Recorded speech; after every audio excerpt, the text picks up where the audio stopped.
Thank you for joining us this morning. I want to thank our police chief, Tom Quinlan, and all the reporters that have joined us this morning for the briefing.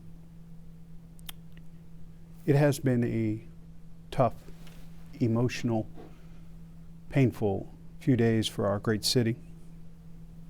We have all heard the anger and frustration in the voices of our neighbors, and we feel it too. I know that this past weekend brought incidents from the Columbus Division of Police that did not meet my or the community's expectations for professionalism and protection.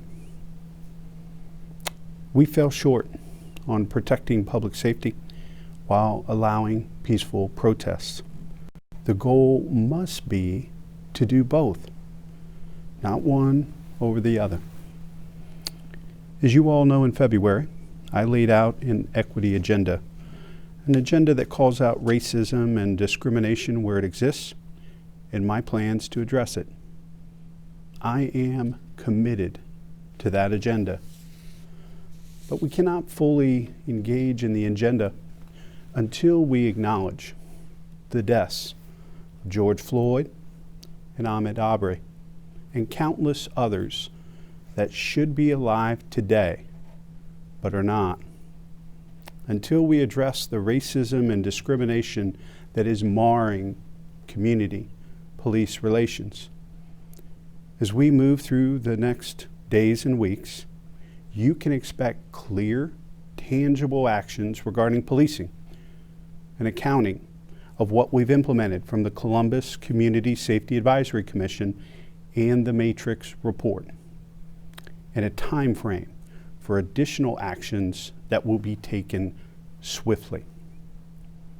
As I have said, I fully support the creation of a civilian review board that works for Columbus, and it will be my top priority in our contract negotiations with the FOP later this year. I know all of you want to hear from Chief Quinlan, and I'm grateful for his work, his commitment to adjusting and changing the way we police, and how we protect peaceful protesters. Our goal as a city is to provide the balance between public safety and peaceful protests. We do not want to stifle or suppress. I don't want that, and I know our chief doesn't want that either. I'd now like to ask the chief to give us updates, and then we'll open it up to questions from the press. Chief? Thank you, Mayor, and let me begin by saying that all of our hearts go out to the George Floyd's family, and this is a clear example of how bad policing tactics can land in tragic results. And we have a commitment to our community to make sure we get things right and hold people accountable when they do not. And that's occurring in this situation in Minneapolis. They are taking the right action, and I support that action. For an update on what's going on here in our community, we have a lot of good people that have, for not just recent events in Minneapolis or elsewhere in the country, but years of pain and a feeling of a lack of equity in treatment.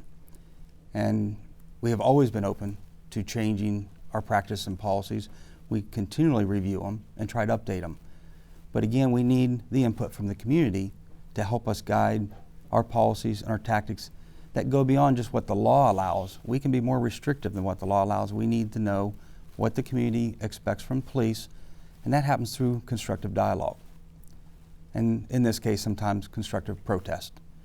And we support the people in our community who want change. We will walk with them, and we will make those changes as the mayor has laid out.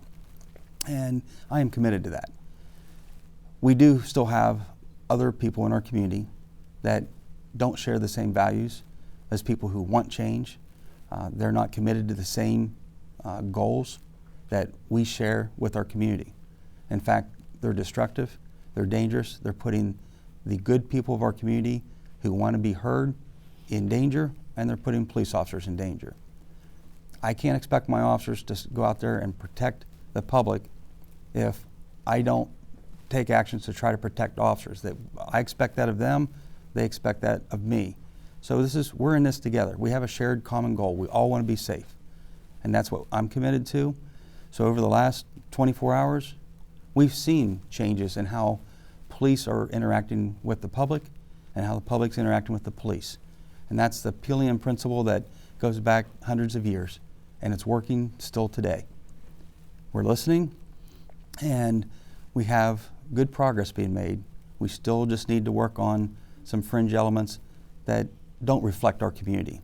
And we're going to do that and keep people safe and continue to march and facilitate the movements around Columbus for the good people who want to be heard.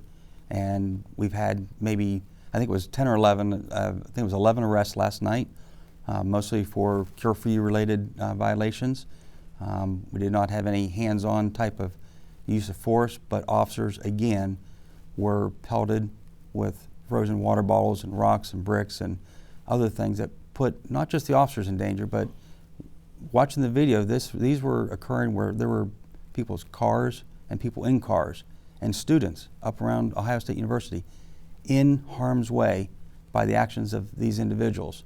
In fact, one Good Samaritan tried to give people a ride out of the area of Lane and High, and only to be robbed by those individuals and assaulted, violently assaulted. And we did catch those individuals. After a car chase and after a foot pursuit, we were able to catch them. I'm sorry, we caught a few that were with them, but there are some that are still out. So again, we want to protect people that are engaged in these type of activities legitimately and protect them from people just like this who are not here with the shared goals that we all have. And with that, I think the progress we're seeing, the relations we're building, were overdue. And with that, I'm ready to take some questions. Thank you, Chief. And before we open it up to questions, I think something that the Chief said that I'll reinforce here, that the biggest change that we've seen over the last couple of days is having both peaceful protesters and the police working together to keep our officers safe and those peaceful protesters safe, and really working together to start to separate those folks that are in our community that have come from outside to destroy our community, to commit violence, to attack our officers. And I think there's great progress that's being made there because our officers and these peaceful protesters are working together to try to separate this fringe element that is here only for one reason, and that is to endanger people's lives and to destroy property. And we will not tolerate that. Now I'll open it up to questions. If you have a question, please go to the podium one at a time, and we'll respond directly. The Chief and I will be able to see you there in chambers.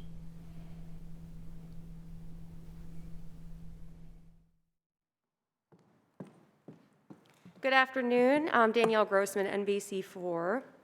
So, Mayor Ginther, I have a question for you. You posted that you're asking people to submit some complaints of excessive force that have been happening over the past few days, and I have some questions about that independent review board. How exactly is that going to happen? Who's chosen for that review board? So we did set up a separate line of for police complaints. We want to see all the instances when the police acted inappropriately. I know some people don't feel comfortable going through the chain of command through a traditional complaint through the IA, Internal Affairs. So we set up an email address where folks can send videos, photos, and details of the complaints that can be reviewed by civilians outside of police. And a team in the Public Safety Director's office will be responding. It'll be made up of an assistant director, a deputy director. We also are going to have a faith leader that's going to be part of that group, and there may be others as well. We've received more than 375 photos or complaints thus far into the email address. We're going to investigate each and every one of them, and the Internal Affairs Bureau has received already more than 80 complaints, and that was, I think, before this new way of reporting complaints was put out yesterday.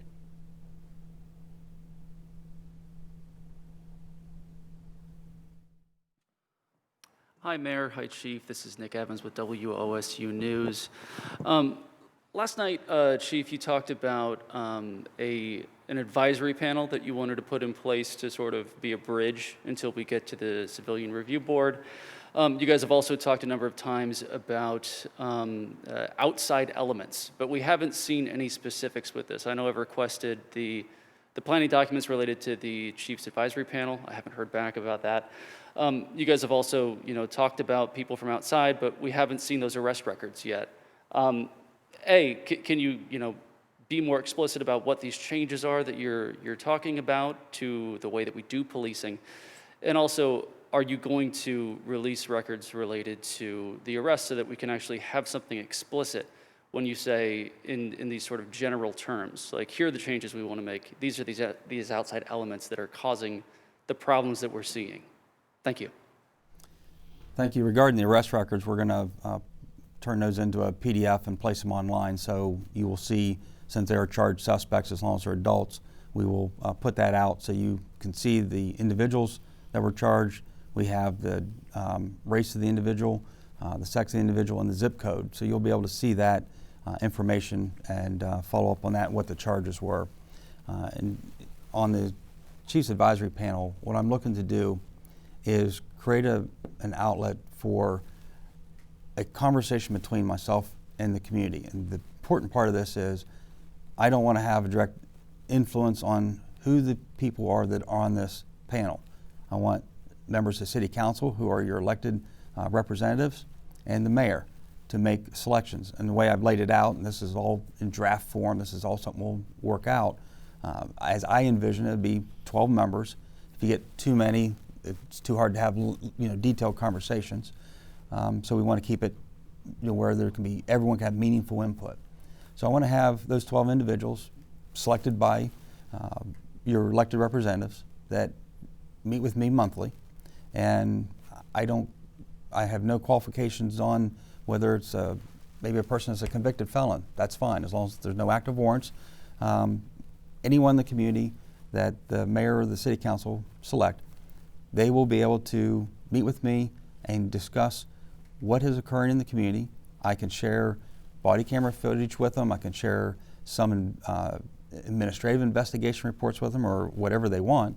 And I can share some criminal information that I can share that won't disrupt the ongoing investigation, because again, it's still important for the citizen to have due process. I don't want to disturb that. But all this information will be available, and because it's a Chief's Advisory Panel, they can have access to stuff that we may not be able to put out online, but they can look at how the police responded to this situation, what the decisions were, the charging decisions, how we reached this charge over that charge, how we used force or used different tactics to make apprehensions. And they can advise me, because I'm the one who can set policy for the division, and they have a direct line to me to say this is not how the community wants the police to engage in for a violation. Let me just use a simple example of jaywalking as an example. We don't want someone who's jaywalking to be arrested the same way somebody is charged with a capital offense, clearly. So they can talk to me and say, can we make adjustments? Where can we legally, medically, and tactically make safe changes to policy that's going to keep everybody safe and reduce the opportunities to have bad occurrences like we saw in other places in the country? And so that's the idea behind it. It's going to be forward-looking. It's going to be able to change policy going forward. And I look forward to those conversations. I think we'll build better bridges having that community input directly between me and the community, with oversight from the mayor and the city council.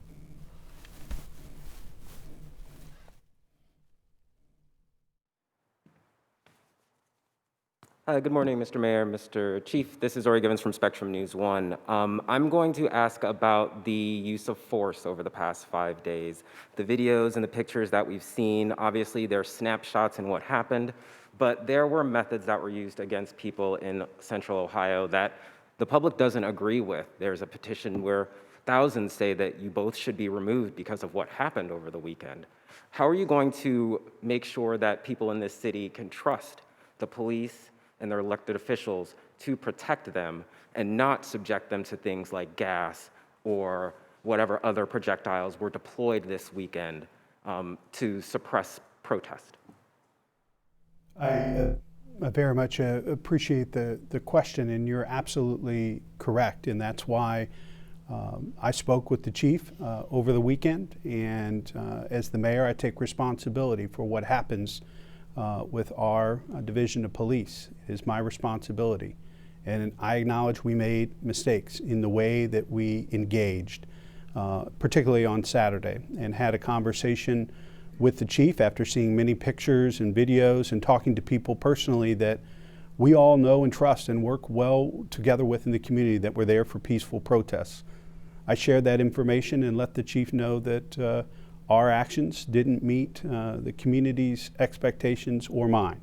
And he immediately understood, acknowledged, and changed the way that we have engaged peaceful protesters since then. And I think he's gone a long way having our division of police, the men and women that are out on the streets every day, understand there are two very distinct groups that are out there right now.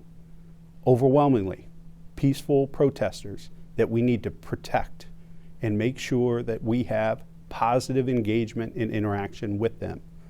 And then there is this criminal element that's interested in hurting our police officers, burning down our buildings, and destroying our quality of life. And it's our job to make sure that we understand clearly there are two different types. And I think the adjustments the chief has made, the changes that he has made, having Governor DeWine's support, bringing in the National Guard, having the regional law enforcement support that we've had, we have been able to make some significant changes in the way that we've engaged the public and worked with peaceful protesters together so that we could focus on and go after this criminal element that was putting our officers, putting protesters and the public at risk. Chief? Thank you, Mayor. Let me pick up on what the mayor said. He said we didn't meet expectations.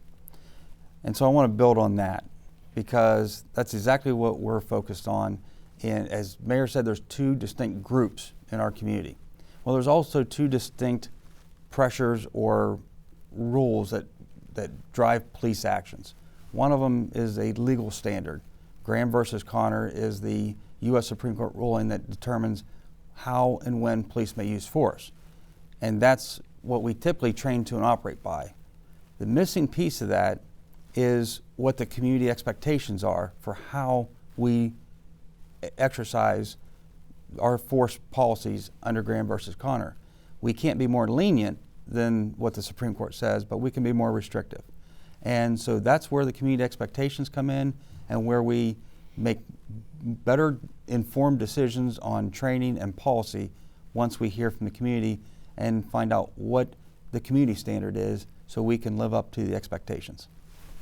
And to be very specific and direct to the question, the advisory group that I will work with the council president in making a top priority and having that formed hopefully within the next week or two to work with the chief, I would expect that the top priorities would be reviewing use of force policies and how we interact with peaceful protesters. Obviously, I think there's a wide consensus out there in the community about how we handle people who are here to hurt our officers, to destroy our property and burn down our city.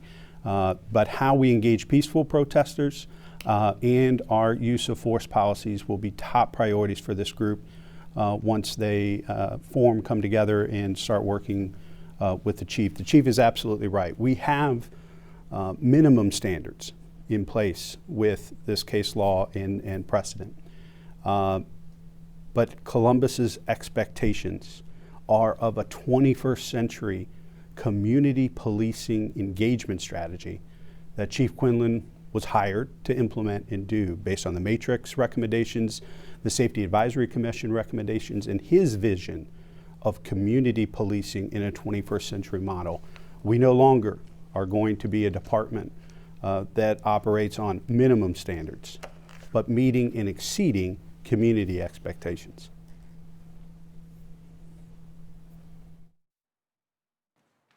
Hi, my name's Danae King. I'm the religion reporter at the Columbus Dispatch. And I know that the mayor and public safety and the police department have been working with faith leaders for at least 2 years now on some alleged internal racism against officers in the division. And so I'm curious, pastors have said recently that that progress has been made, but it's been kind of slow, and there's been some resistance to things like pairing citizens from an officer's precinct with them to train and expand understanding. So, I'm curious about, how that's going and what's being done to solve the problem of kind of this idea of maybe internal racism against officers within the division. Well, thank you for the question, and you're absolutely right. In the Matrix report, talked about this. There's a huge disparity between what our officers of color, women, LGBTQ officers face with respect to discrimination and racism, what they're seeing day in and day out, both interactions within the division and how things are being carried out with the public. We acknowledge that. Racism and discrimination exists. It exists in the Division of Police. It exists in city government. It exists in your newsroom. And it exists in places throughout this community. Our job is to acknowledge it exists and own the remedy to address it. And that is exactly what the chief is doing with the reforms and the changes that he is making. My understanding actually with this group that I think it's Faith in Public Action or Faith in Public Life group that's been working with the chief and the director is that significant progress has been made. One of the things they asked for was an assistant director in the safety director's office to focus specifically on EEO complaints. We now have that director doing that, and folks have been coming both in police and fire with complaints. They hadn't had an opportunity to go outside the chain of command for those issues in the past, and so that has been great progress. And I had heard just recently from many of the pastors involved with that work that they were very happy with the progress that the chief was making. So I'll let him speak a little bit more to the engagement with Faith in Public Life. Thank you, Mayor.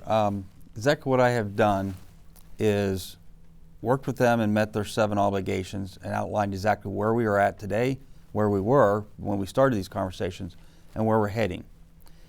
It would be foolish for me to suggest that racism does not exist in the Division of Police because I have departmentally charged people for racism.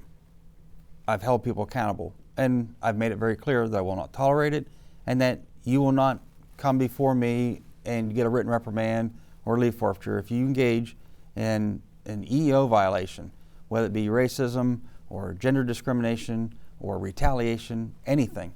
You will go before the Director of Public Safety to face a suspension or termination. That's my commitment, and that's what I've upheld. So I can't say it doesn't exist because I have charged people for that in the Division of Police, and we'll continue to root that out.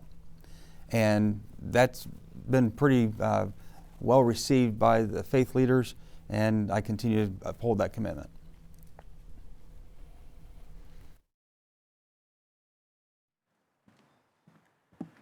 Good afternoon, Mayor, or good morning, I suppose, still. Mayor and Chief, Jeff Reddick from ABC 6 News. Wanted to ask, we have reporters in court this morning. It's been indicated that potentially one person arrested at the recent protests on a gun charge, I believe, may have tested positive for COVID-19. Certainly, that's a risk among the crowds that have gathered as well during the past 5, now potentially 6 days. Is there any thought of trying to disband these not only on the basis of the potential violence and destruction that comes along, but also on the basis of the current pandemic that we're facing? I appreciate the question, Jeff, and it came up yesterday in a press conference with Councilmember Tyson and Dr. Roberts. A reporter asked about these protests and the issue of clearly Folks are not following social distancing.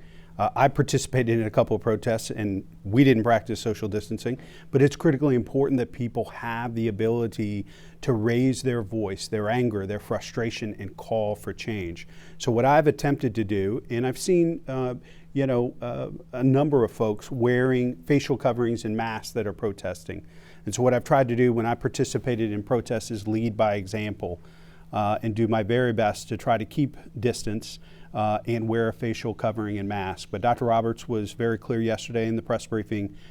There is a risk, not just for here, but in big cities across the country where these peaceful protests are taking place, that the spread obviously is a real threat. And we already have the highest number of cases in the state. So we are preparing for the impact. And Dr. Roberts and I will be unveiling in the next week or so a very extensive and aggressive community testing strategy, as well as our plan for contact tracing and investigations, which are going to be absolutely critical until, with social distancing and facial coverings, until we have a vaccine. But Chief, if you want to speak to the specific case, if you have any information about that. Thank you, Mayor. I was informed this morning that there was a report of a person under arrest in court this morning that had tested positive, and I have my public information officer trying to verify that through the health department by name. So until I get that information, I'm not able to confirm it.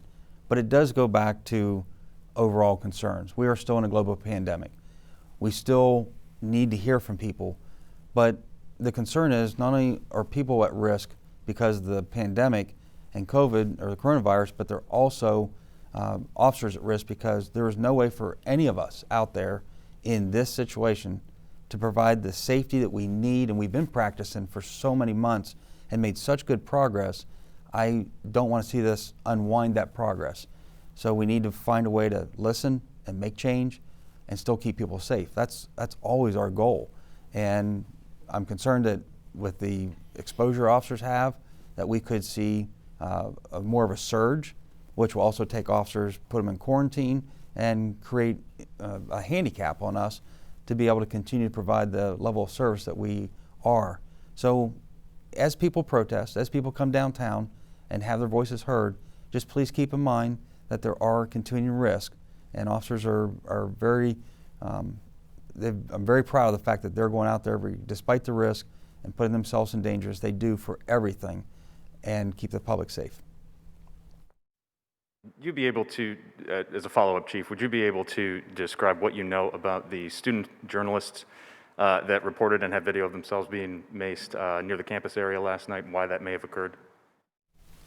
Absolutely. I sent the incident to Internal Affairs to have it investigated so we can find out what the facts are. Because, again, if that occurred, then we need to fix it.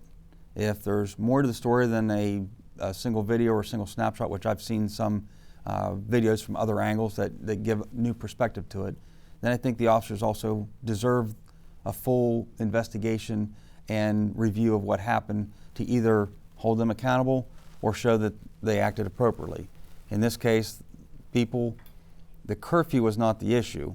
The issue was when you see reporters at a crime scene, they're behind scene tape. They don't go inside the crime scene. When police are creating a police line and directing people to move, reporters are able to stand there and film and do anywhere where the public's allowed to be. But when we're moving people out, because at that time you can see in the videos actively bottles and rocks and projectiles coming at officers and the public, for their safety we had to move people along. That's all they were asked to do, is you can't stay here, you have to move. We would not arrest them for curfew violation. Those are applied to other people. Media is exempt. But sometimes also with media personalities, we recognize them visibly. They're either wearing their polo shirt or something, we recognize them from TV or from interaction we've had with them. In this case, an officer certainly didn't recognize them. They're trying to identify themselves and use their media credentials. And again, when things are happening really fast and you're getting pelted with bottles and rocks, we're dealing with imperfect human beings in imperfect situations.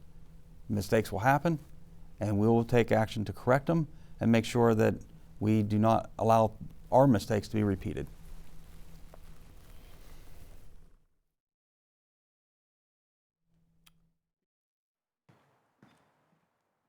Hello, Megan Henry with the Columbus Dispatch here. Given that the violence last night started after police began using pepper spray and other means of crowd control to disperse protesters past curfew, why continue to use those methods and not other methods to prevent altercations with protesters like we saw last night on campus? Chief, you want to respond? Absolutely. I do not have information that those tactics were used while there were peaceful protests going on. The information I have is that was a response to a violent crowd looking to continue further damage to our city and further injure our officers. And officers have a right to protect themselves, protect the public, and these are means we use for crowd dispersals that do not place hands on people and do not have the ugliness of a tug of war or anything else that you would see when you have to physically remove somebody. So, excuse me. So it's my understanding that this was a response to criminal activity and assaults towards police officers and the community, not provocation of that to occur. And if you have any evidence or information that you could share with the chief or Sergeant Fuqua, we can get you a response or answer if you're talking about a separate incident from Lane and High. Yes, sir.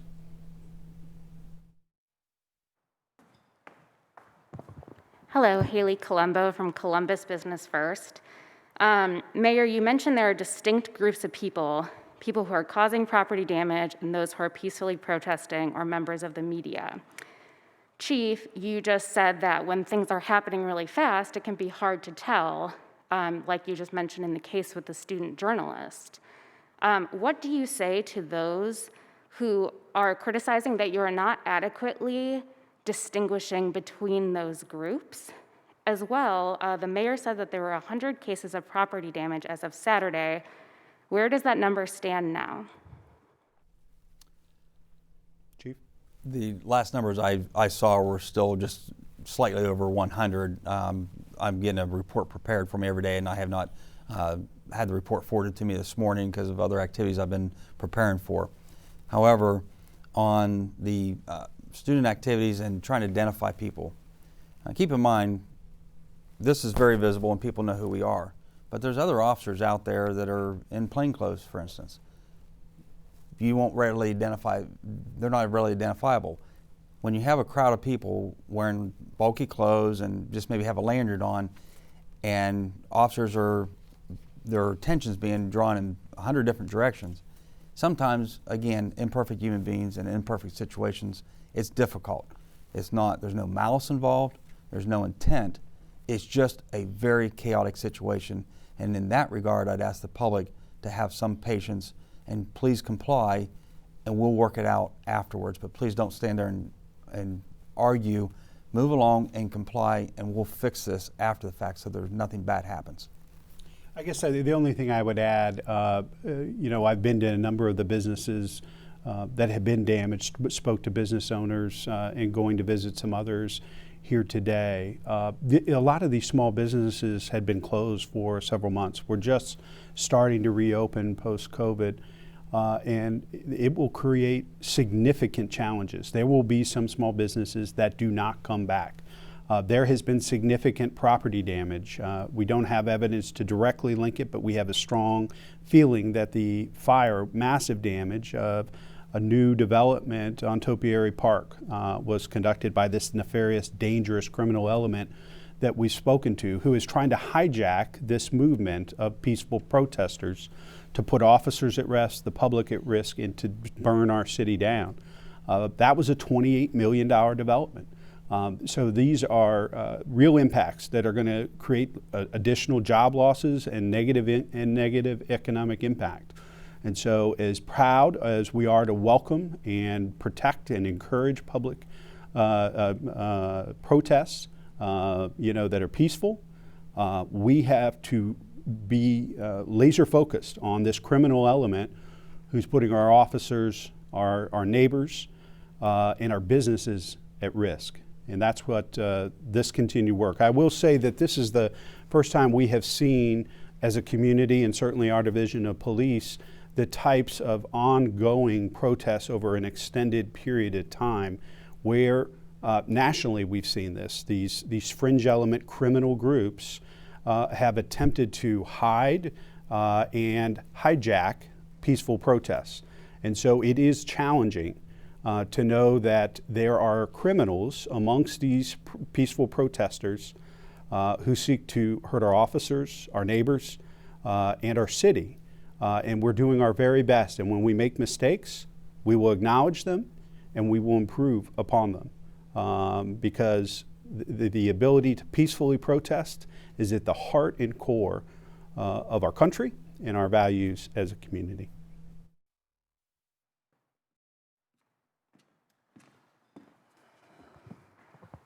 Mayor, Chief, this is Nick Evans from WOSU again. First of all, thank you for giving us so much time. I really do appreciate it. You guys have a number of times so far said that there are two different elements that are involved here, but the thing is, tear gas doesn't discriminate. So, is that really the best tactic for end-of-night policing? If you want to, distinguish between people, tear gas isn't going to do it. Is arrest the better move?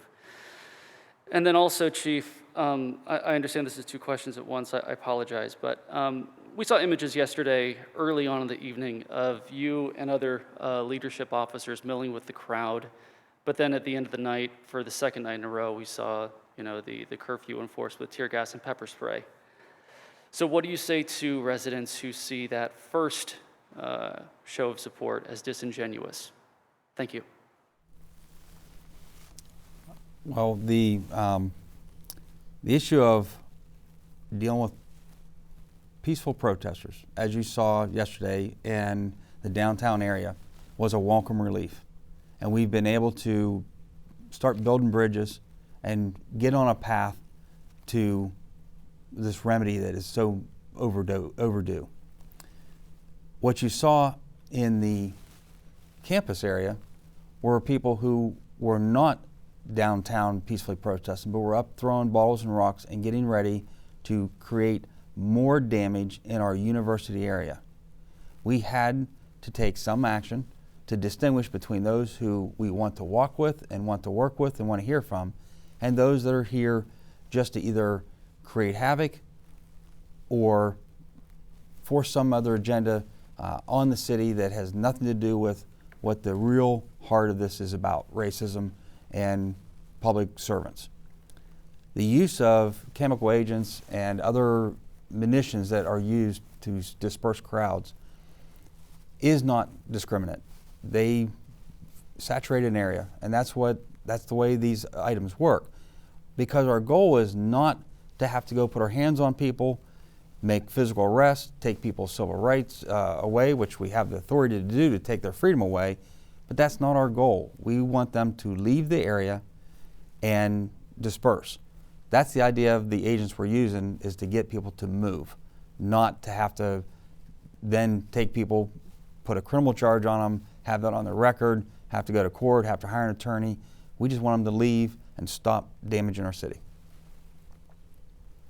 And again, what I'd reinforce that the chief has shared, that the engagement you saw from the chief and deputy chief were with peaceful protesters, and the use of tear gas and other chemical agents were used to deal with a criminal element that, again, is trying to hijack peaceful protests in this movement. And that was the action that was taken by officers at Lane and High last evening.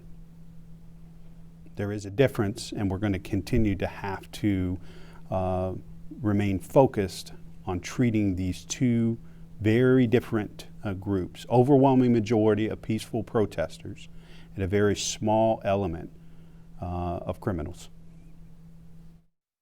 Mr. Mayor, Chief, Ori Givens from Spectrum News again. I want to focus back on the contract negotiations that are supposed to happen regarding the police department, the police unions. I'm curious to know how much of these new strategies, whether from the Matrix recommendations or from the Community's Safety Council, will make it into the actual new contracts that are going to be agreed on between the city and the police. And then two, specifically within the contract that exists now, police, the records for disciplinary actions, complaints, things like that, I believe have a time frame where after that time frame, they are removed from the record.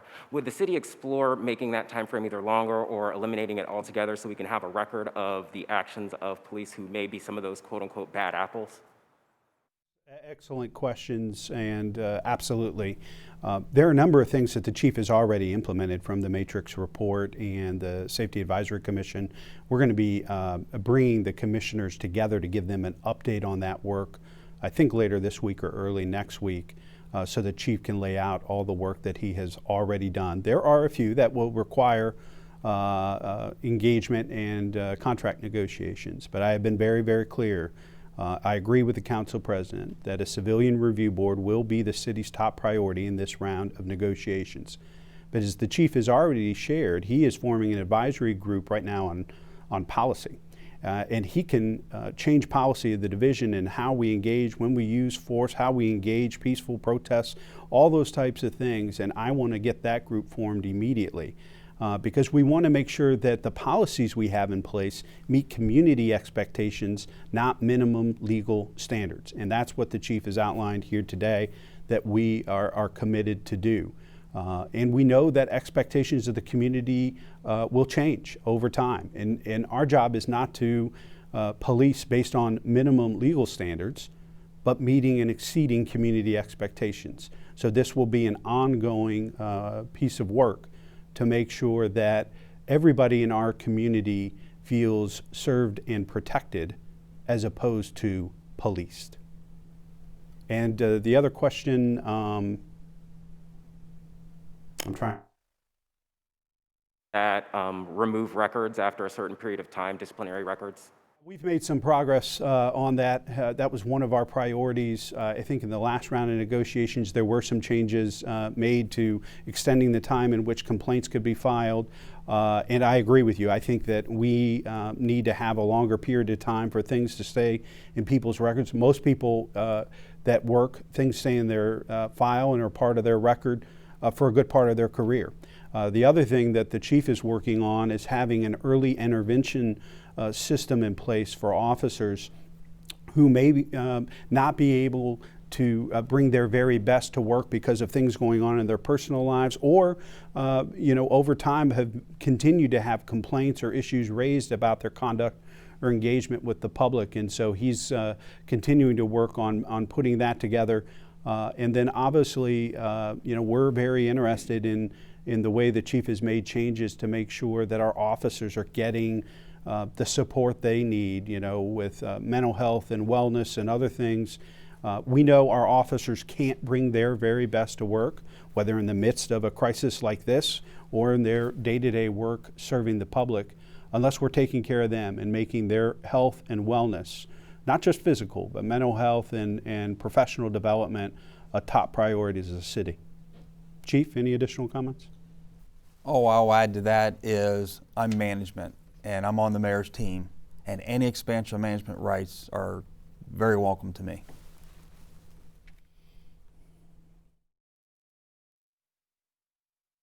Hey, King with the Columbus Dispatch again.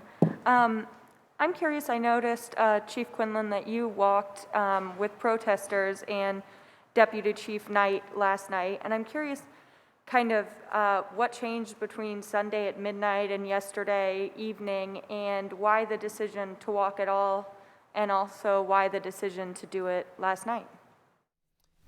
Thank you for your questions. Excellent question. This was part of our intention all along. We always wanted to get out and engage. The level of activity and the violence that was going on, we wanted to make sure that our presence there, the chief brings more people around because they want to have that conversation, but we didn't want to create a condition where more people were in jeopardy because of people that were there to do criminal acts. So we had to get that tamped down and get procedures and tactics in place. We're going to keep people safe to facilitate a safe walk for the community. Officers, as you see clearly, put themselves in danger and stand between the risk from the criminal element to the public, but we don't want to create risk for the public.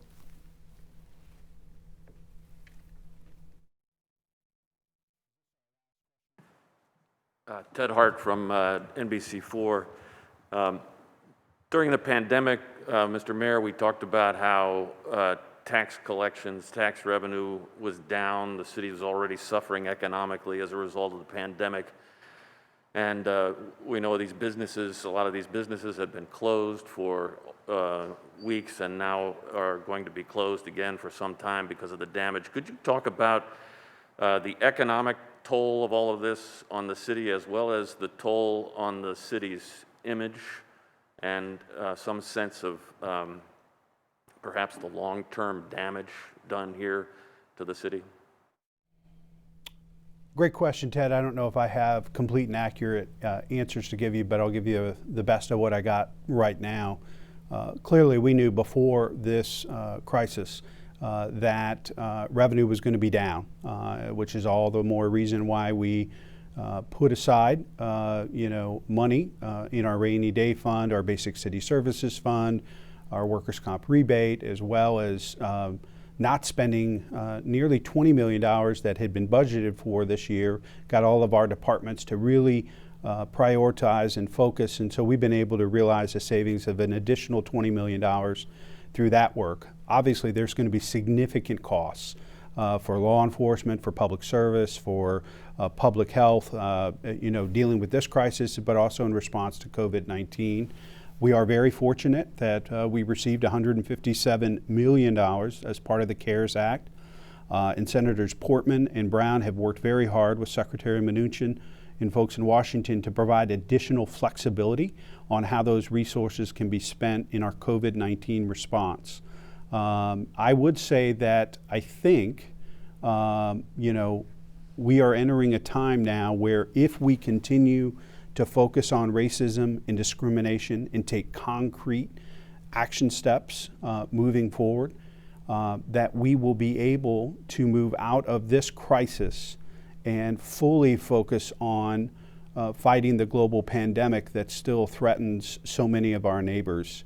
And I think that's exactly what the people of Columbus are looking for, to speak out to the injustice, to say the names of these individuals who have died in the hands of law enforcement, who would be alive today had that not happened. Call it what it is and change it.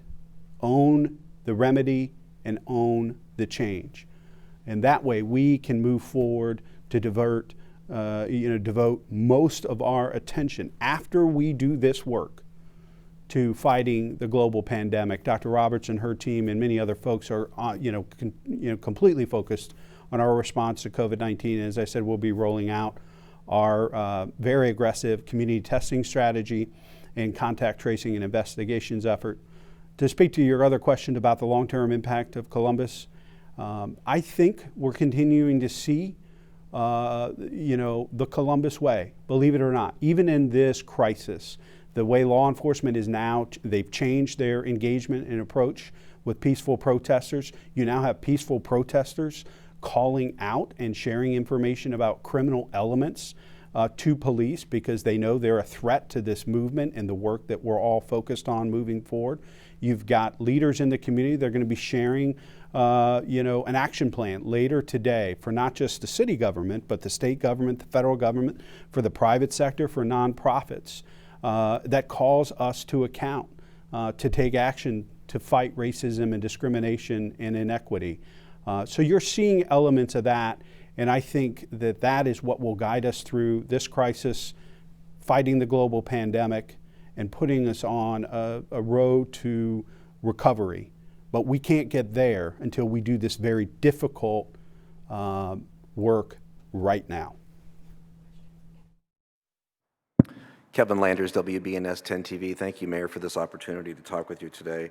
Can you talk about the issue of people in our community have questioned both you and the chief's leadership and asked for both of you to resign? Can you talk about that and your feelings about that? And secondly, Mayor, did you ever give the chief an order, not to arrest unruly protesters or not to use mace during these protests? And for the chief, there are people in our community, African-American people in our community especially, who fear that when their children leave the house every night, go drive to meet friends or what have you, that they fear that they're going to be stopped by police. And I'm wondering if you're aware of that issue, that concern, and how, moving forward, can we change that perception so that they don't feel that way? Thank you. So 3 questions, is that right? The first question, I'll leave the third question for the chief. It was on resignations, direct orders on arrests, and then safety for African American children and parents. Okay. To the first question, the chief and I are in very high profile leadership positions. We're criticized every day, and we accept that criticism. That's part of the role of leadership and accountability. We accept that. We acknowledge when we make mistakes, and we change. And that's the cost and the price of leadership. We believe passionately in fighting racism and discrimination. We believe in reform, and that's what we're committed to, and that is what our plan is. So I accept the criticism. That is part of being the mayor of the 14th largest city in America. And whether or not we're in a crisis or fighting a global pandemic, or none of those things, criticism comes my way every day, and I accept it. I learn from it, and when I make mistakes, I acknowledge them and move on. The second part, no, there were never direct orders to the chief on tactics. I shared with him on Sunday morning that our response and engagement, the way that we dealt with peaceful protesters, specifically on Saturday and Saturday morning, early afternoon, didn't meet my expectations and the community's expectations. He heard me out, he understood it, and he changed the strategy, the approach, and the tactics, but there have never been any direct orders of tactics or anything else other than me sharing feedback on what I was hearing from a lot of very active and engaged peaceful protesters that wanted to do their part to make sure that the protesters stayed safe, the officers stayed safe, and that things didn't escalate. And quite honestly, that those two groups would start working together to eliminate this criminal element that was threatening to hijack and take over the movement. Third question, Chief, you want to take? Absolutely, Mayor. Thank you. Kevin, thank you for the question. This is really the question of the day. The heartbreaking realization that people are afraid when their children leave the house and may have an interaction with the police. During my retreat this month, well, it was actually in May 6th, 7th, 8th, and 11th, I opened the retreat with a theme. The theme was relational policing. And I started also with a quote from Einstein, that we cannot solve today's problems using the same thinking we used when we created them. So I challenged my staff to take the vision I was laying out, the Matrix report and the Mayor's Commission recommendations, to make substantive change, to focus on youth services, victim services, community services, things like the mobile clue that the Police Foundation is working with us on, and TAPS programs and citizen police academies, and ways to interact, engage, and create positive interactions with our youth. And during those interactions and conversation with our youth, have those tough conversations about how we both can interact together and still, both of us, police and the public, be safe, because there's a lot of uncertainties out there. There's a lot of unknown what is in somebody's mind or heart, and that puts everybody uneasy feeling. So having these conversations, building relational policing, is exactly how we're going to solve this problem in our community. Thanks everybody for joining us this morning. I know we'll be doing more briefings in the future, and we'll make sure that information gets shared through Robin and the rest of the communications team here at the city. Have a great day, everybody.